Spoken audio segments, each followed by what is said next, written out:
Is help on the way from America? Well, I certainly hope so. Right now, that isn't the case. As everybody knows, Trump has said that he's not going to go forward to attack Iran, which is very unfortunate. But I'll illustrate very quickly the reasons why Trump is probably not going forward at this moment.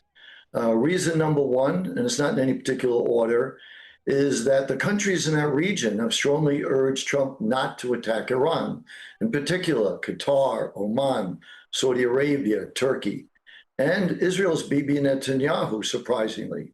Why? Because they all fear the retaliatory strikes that Iran threatens to use against those countries if the United States attacks Iran. So Iran is trying to blackmail the countries in that part of the region, and appears to be working. Reason two why Trump pressed the pause button, at least for now, is because the MAGA side of the Republican Party are isolationists. They were very upset that Trump went into Venezuela. And so they don't want Trump to do what they fear, which is an endless war. They're all about regrets with Afghanistan and Iraq. And Trump was elected at least partly on his promise not to have endless wars. Not that this would be one, but that's their big fear. And then reason number three is that regimes like this typically are overthrown when you have millions of people in the streets. You don't have that yet. And when members of the security forces defect. And that hasn't appeared to happen yet. So for those reasons, it appears that President Trump was told, and lastly, I'll add, that even attacking Iran will not be able to overthrow the regime. So, and then he's been told there could be a civil war, there'd be huge carnage and deaths. So for all those reasons, he pressed the pause button. But if I may, I'd like to say why it's a mistake and why I hope and think the United States will correct this and do what's right to liberate the Iranian people. Yes, go for it. And also, can I ask as well, the death of that young lad, the 26-year-old Irfan Soltani, he was due to be hung.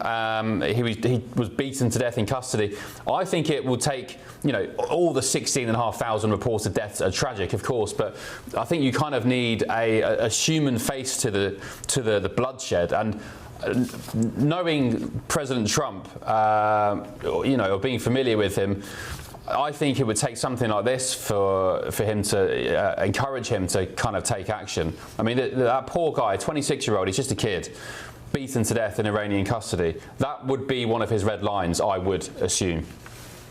I would hope so as well. And when you look at this poor guy, and he was obviously beaten and tortured, they've been beating and torturing thousands, tens of thousands of Iranians. They're brutal. They're raping women in prison. They've instructed the security forces to aim for the eyes. There are reports out of hospitals that all these protesters are blind, that they had to take gunshot out of the eye, that it's deliberate. They're trying to intimidate the population. It's just a illegitimate regime that is not really Islamist, that is made up of corrupt leaders who live on the largesse of the people, where over 90% of the people live in poverty. The country's economy is collapsing. The currency of Iran is virtually worthless. People have a hard time getting food, getting electricity, getting water. It's you live under absolutely terrible conditions. So it's just a nightmare for these people. But the reason to overthrow this regime is that Iran has been responsible for all the wars in the region, in the Middle East. If you look at any war, Iran is behind it one way or another. So if you want stability and you want to liberate the Iranian people and be on the right side of history, this is what I hope President Trump is going to pay attention to.